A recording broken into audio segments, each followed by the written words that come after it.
Assalamualaikum warahmatullahi wabarakatuh. Bismillah, alhamdulillah, wassalatu wassalamu ala rasulillah wa ala alihi wa ashabihi wa mawalah. Asyhadu an la ilaha illallah wahdahu la syarikalah wa asyhadu anna muhammadan abduhu wa rasuluh alladzi la nabiyya ba'dah. Puji serta syukur kita panjatkan kehadirat Ilahi Robbi yang mana masih memberikan kesempatan kepada kita semua, masih memberikan kenikmatan kesehatan, dan yang terutama dan yang paling utama adalah nikmat Islam, nikmat iman.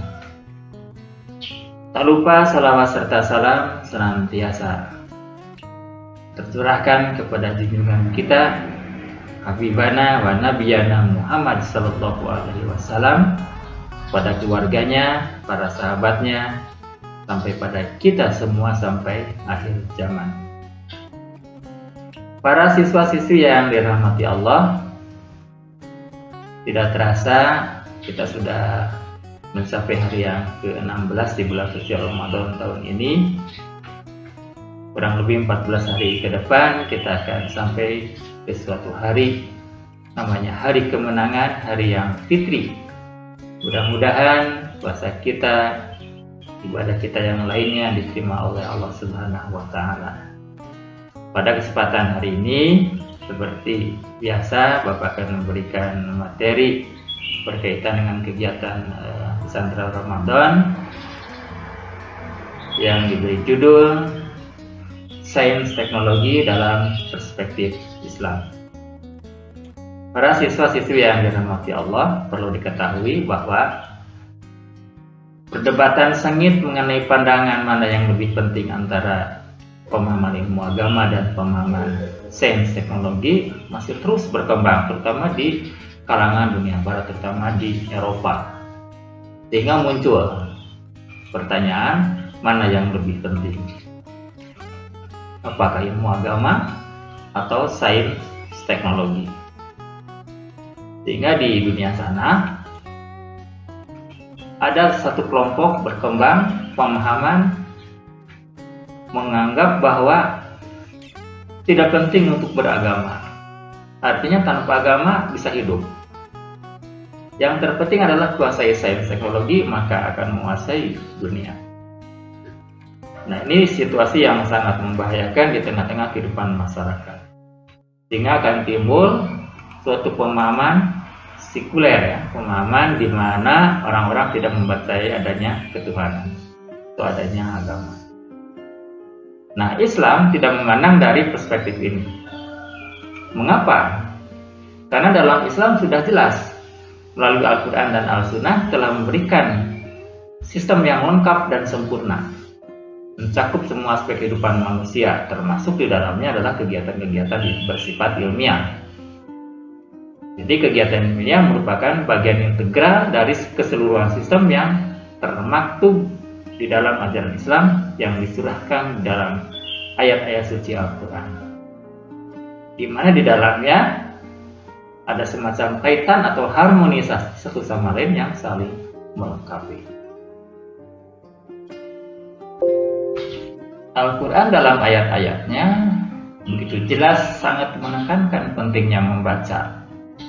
Dalam artian membaca di sini bukan membaca dengan pikiran kosong, namun membaca dengan segenap akal pikiran yang dimiliki sebagai bentuk dasar kemampuan manusia.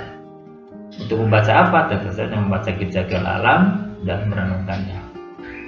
Bahkan kalau diteliti secara seksama, isi-isi dalam Al-Quran itu tidak kurang dari 750 ayat, atau sekitar 1/8 Al-Quran itu mendorong untuk menelaah alamnya, merenungkan, menyelidiki dengan kemampuan akal budinya untuk memperoleh pengetahuan sebagai dasar hidupnya atau sebagian bagian hidupnya. Seperti yang dijelaskan dalam wahyu pertama yang diturunkan kepada Nabi Muhammad SAW, yaitu surat Al-An'am ayat 1-5. A'udzubillahi minasyaitonir rajim. Iqra bismi rabbikal ladzi khalaq. Bacalah dengan menyebut nama Tuhanmu yang menciptakan. Khalaqal insana min 'alaq.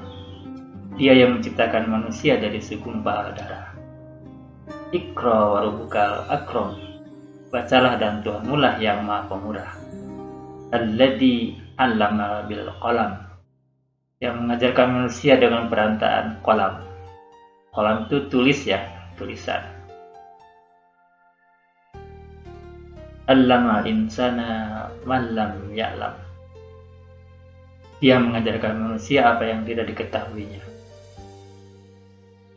Nah, jelas di surat ini sebenarnya permulaan sains teknologi sudah diawali.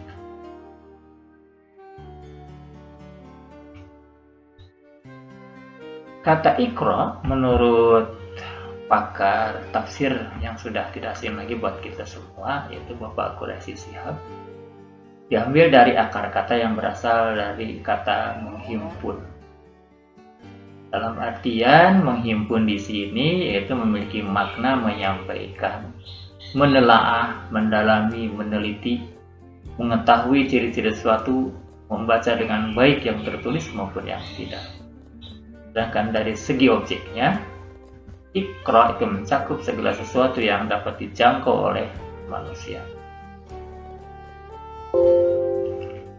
Ilmu agama dan sains teknologi sebenarnya berada dalam suatu kerangka. Walaupun memang secara dimensi, ini keduanya memiliki dimensi yang berbeda. Al-Quran berada pada dimensi sebagai petunjuk atau hudal linnas ya, petunjuk bagi manusia-manusia. Ini akan memberikan dorongan atau stimulan untuk ditemukannya fenomena-fenomena ilmu pengetahuan. Sedangkan teknologi atau sains teknologi adalah himpunan pengetahuan manusia tentang proses-proses pemanfaatan alam yang diperoleh dari penerapan sains. Sebenarnya keduanya ini tidak bisa terpisahkan. Jadi kalau kita simpulkan, sains teknologi dan Al-Quran itu atau ilmu agama itu ibaratkan dua sisi mata uang yang tidak terpisahkan. Satu, dua dalam satu. Seperti yang dicontohkan dalam Al-Quran surat Ar-Rahman ayat ke-17. A'udzubillahi minasyaitonir rajim. Bismillahirrahmanirrahim. Rabbul masyriqaini wa rabbul maghribaini. Yang artinya kurang lebih Tuhan memelihara kedua tempat terbit dan terbenamnya matahari. Nah, dari sini kita bisa ambil sebuah makna. Matahari memiliki tempat terbit dan terbenam. Artinya di sini bahwa matahari benar-benar dia bergerak. Jadi bagi mereka-mereka yang mau berpikir, dari petunjuk atau hudal linnas dari surat Ar-Rahman ini bisa disimpulkan bahwa di situ mengisyaratkan tentang sains teknologi tentang gerak. Nah, jadi di sini yang dimaksud dengan bahwa Al-Quran dan sains teknologi itu sebenarnya seperti dua sisi mata uang, dua dalam satu. Nampak jelas ya? Masih dalam Quran surat Ar-Rahman ayat ke-29. A'udzubillahi minasyaitonir rajim. Bismillahirrahmanirrahim. Yas'aluhu man fis samawati wal ard kullu yaumin huwa fi sha'n. Yang artinya kurang lebih semua yang ada di langit dan di bumi selalu menghadap kepadanya setiap waktu dalam kesibukan. Nah, di sini juga ada keywordnya ya, kata kuncinya, kesibukan. Artinya bahwa definisi atau makna dari sibuk itu artinya tidak diam, artinya dia bergerak. Nah, di sini jelas ya bahwa benar-benar Al-Quran itu memberikan petunjuk. Ya, jadi bagi hudal linnas, dia memberikan petunjuk pada manusia dan manusia berpikir, menemukan atau merumuskan atau menyimpulkan sebuah tatanan ilmu pengetahuan. Salah satu contohnya dalam Quran Ar-Rahman tersebut yang baru saja dibacakan itu meletakkan dasar-dasar ilmu tentang gerak yang dikembangkan dalam ilmu fisika.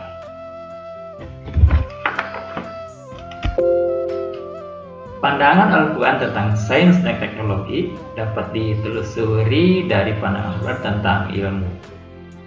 Al-Quran telah meletakkan posisi ilmu pada tingkatan yang hampir sama dengan iman, seperti yang tercermin dalam penggalan surat Al-Mujadalah ayat ke-11. Di sini ada kalimat yarfa'illahul ladzina amanu minkum walladzina utul ilma darajat. Niscaya Allah akan meninggikan derajat orang-orang yang beriman di antara kamu dan orang-orang yang diberi ilmu beberapa derajat di atasnya. Artinya kalau kita tafsirkan, orang beriman dan memiliki ilmu pengetahuan, maka dia akan meningkat derajatnya. Ayat-ayat Al-Quran yang merujuk untuk mengajak manusia mencari ilmu pengetahuan atau menjadi ilmuwan begitu banyak. Misalnya, untuk mengajak melihat, memperhatikan, mengamati kejadian-kejadian atau fenomena alam, bisa kita dapatkan pada surat Al-Fatir ayat ke-27, Al-Hajj ayat 5, Luqman ayat 20, Al-Ghasyiyah ayat 17-20, Yunus ayat 101, dan yang lainnya. Kemudian yang kedua, supaya mengetahui kejadian bisa diperoleh dari surat Al-An'am ayat 97, kemudian Yunus ayat 5. Mendapatkan jalan An-Nahl ayat 15. Menjadi berpikir atau menalar berbagai fenomena bisa ditemukan dalam surat An-Nahl ayat 11, kemudian Yunus 101 serta yang lainnya. Kemudian menjadi ulul albab Al-Imran ayat 7, Az-Zumar 18, kemudian mengambil pelajaran Yunus ayat ketiga. Nah, itu contoh-contoh atau rujukan-rujukan Al-Quran bagaimana manusia supaya bisa menuntut ilmu atau menjadi ilmuwan. Maka atas dasar itulah sebenarnya tidak ada alasan untuk membuat dikotomi atau pemisahan ya, antara ilmu agama dan ilmu non-agama. Keduanya sebenarnya terintegrasi dalam suatu kerangka yang harmonis, dan itu membangun peradaban manusia yang seutuhnya. Jadi pandangan Islam mengenai sains teknologi itu bukan menjadi masalah sebenarnya. Itu sejak Al-Quran diturunkan sudah ada sains teknologi di dalamnya. Tinggal bagaimana kita melarapkan sains teknologi itu dalam kehidupan sehari-hari. Bahkan Al-Quran memberikan tuntunan secara praktis. Pertama, Al-Quran memerintahkan untuk mengenali secara seksama dalam alam sekitarnya. Ini ada di surat Yunus ayat 101. Katakanlah wahai Muhammad, perhatikan dengan nazar apa yang ada di langit dan di bumi. Kata nazar ini berasal dari kata unzur, artinya memperhatikan dengan seksama ya, dengan segenap akal pikiran. Perintah ini juga nampak lebih jelas lagi seperti yang terlihat dalam surat Al-Ghasyiyah ayat 17-20 yang artinya kurang lebih, maka apakah mereka tidak perhatikan dengan nazar onta bagaimana ia diciptakan, dan langit bagaimana ia diangkat, dan gunung-gunung bagaimana mereka tegakkan, dan bumi bagaimana dibentangkan. Yang kedua, Al-Quran mengajarkan kepada manusia untuk mengadakan pengukuran terhadap kejalalan. Nah, ini terdapat dalam surat Al-Qamar ayat 149 yang artinya kurang lebih, sesungguhnya kami menciptakan segala sesuatu dengan segala ukuran. Nah, ini menjadi inspirasi buat kita. Lahirnya konsep pengukuran pada cabang ilmu fisika. Yang ketiga, Al-Quran menekankan pentingnya analisis yang mendalam terhadap fenomena alam melalui proses penalaran yang kritis dan sehat untuk mencapai kesimpulan yang rasional. Persoalan ini dinyatakan dalam surat An-Nahl ayat ke-11, yang artinya dia menumbuhkan bagimu dengan air hujan itu tanaman-tanaman zaitun, korma, anggur, dan segala macam buah-buahan.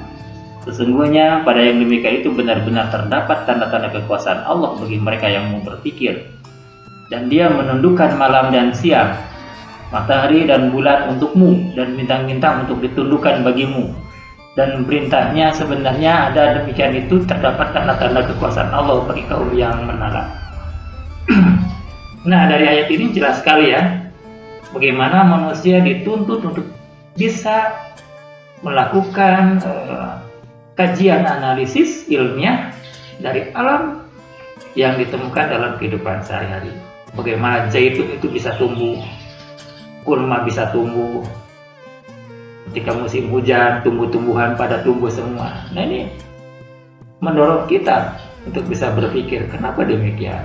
Itu contoh-contoh yang bisa kita jadikan rujukan bagaimana Al-Quran memberikan petunjuk atau hudan linnas bagi manusia untuk bisa berpikir. Meskipun demikian, dalam perspektif Al-Quran, kesimpulan-kesimpulan ilmiah yang rasional bukanlah tujuan akhir, dan kebenaran mutlak dari proses penyelidikan terhadap gejala-gejala alamiah di alam semesta. Sebab seperti yang dijelaskan pada penghujung ayat mengenai gejala-gejala alamiah, sebenarnya tujuan akhirnya adalah mencapai kesadaran bahwa itu semua terjadi atas dasar kehendaknya, atas kekuasaannya.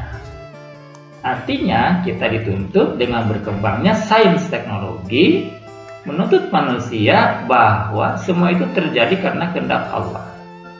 Jadi istilahnya kalau bagi umat muslim seperti kita, dengan hadirnya teknologi, kemudian teknologi itu mengkaji kejadian-kejadian yang ada di alam ini, pada akhirnya kita akan mengetahui bahwa di situ ada unsur kekuasaan yang maha besar, yang maha kuasa. Akhirnya mempertebal iman kita. Memahami tanda-tanda kekuasaan pencipta hanya mungkin bisa dilakukan oleh orang yang terdidik dan bijak, yang berusaha menggali rahasia-rahasia alam serta memiliki ilmu atau keahlian dalam bidang tertentu. Ilmu-ilmu kealaman seperti matematik, fisika, kimia, astronomi atau dan yang lainnya sebenarnya itu hanya merupakan perangkat saja yang digunakan untuk memahami fenomena alam semesta secara tepat. Ya, jadi dengan ilmu pengetahuan, maka sunatullah dalam wujud keteraturan tatanan itu akan bisa terungkap. Pada akhirnya terintegrasinya iman, ilmu, dan teknologi dalam suatu kerangka Al-Quran, sebenarnya Allah menghendaki suatu keseimbangan dalam kehidupan atau peradaban manusia. Keseimbangan antara kebutuhan rohani dan jasmani.